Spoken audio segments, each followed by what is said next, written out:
Hello, hello.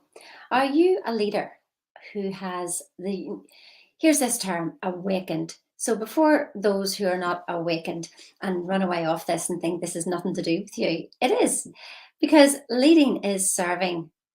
So many times we think as a leader that we've got to know all, we've got to know everything.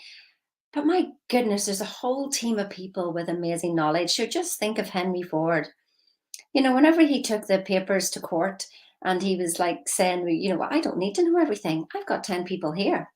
I want a V8 engine. I want those 10 people to make it happen. I don't need to know anything else.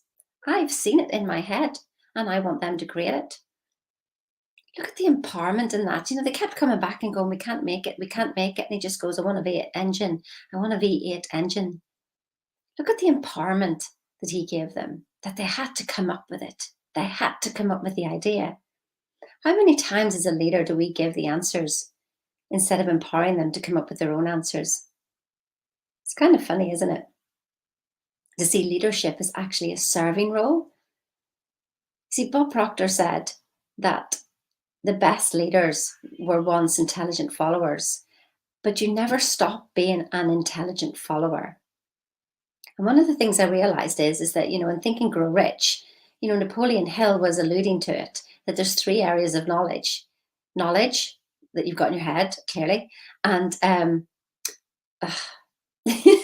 forgot what I was going to say there. There you go. Knowledge, experience, there you go, we got there, and infinite intelligence. And so by the end of the chapter on the mastermind, check it out. He said that don't rely on your knowledge and do not rely on your own experience. There you go. So who are you relying on? Infinite intelligence. Now, some people say God, and then that scares the heebie-jeebies out of people and they turn off. You might have turned off by now, as soon as I say that. But God's just a concept. We don't really understand what that word means. There's 7.8 billion concepts of that word. We don't really know what it means. And I spent my time finding out because I thought that was one word that I was scared to say, look at, and whatever. And I thought, I want to be scared of nothing in my life. So there's obviously a paradigm going on here, and I need to go and investigate. I mean, I know where it came from. I'm not even going to go into that story. And what I realized is that, we can have somebody. So some of you leaders out there are awakened, and you know this, you know who you are, you know that we're vibrational, you know that everything is energy, but you don't actually know how to deal with the programming and the conditioning that's come up around everything. So just even that word God, there's so much conditioning and programming around that word.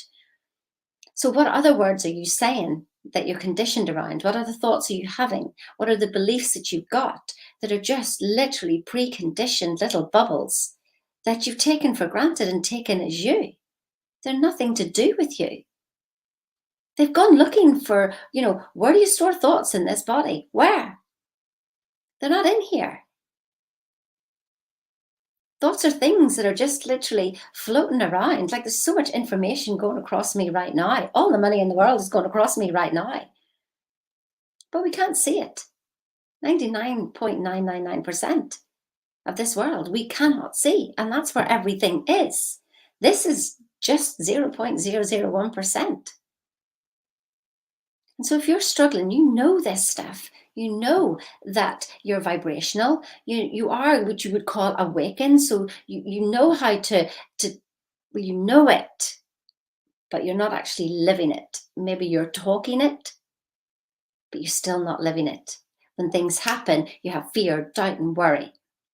And you don't know actually how to control that. And then sometimes something happens and you'll react to it, or you get annoyed with something or frustrated. It's only the conditioning.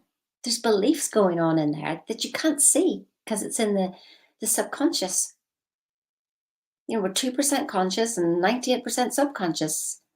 So we can't see what's going on until it pops up into the conscious, and then we see it and then we know how to deal with it. Then we think we've sorted everything, but we haven't.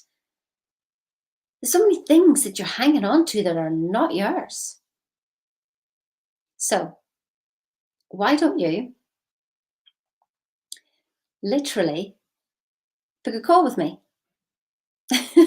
Yeah, just book a call and have a talk with me. about your leadership. You've got a whole team to lead, a whole team, and you're serving them. You're serving them, not what to think. Stop telling them what to think. And let's help people with how to think. Because that's basically telling them what to think is like giving them a fish to eat. But telling them how to think is teaching them how to fish for the rest of their lives. They will thank you so much. So there you go. That's just my little input for now. Book a call. The link's up there. I've just realised actually that I'm live when I was meaning to really do a recording. So I'll be putting in the link after, or I'll put it in the comments. It's Friday afternoon, sure. I'm obviously tired now. It's okay. Time for a rest. Have a wonderful weekend, and I'll see you soon. Bye bye now.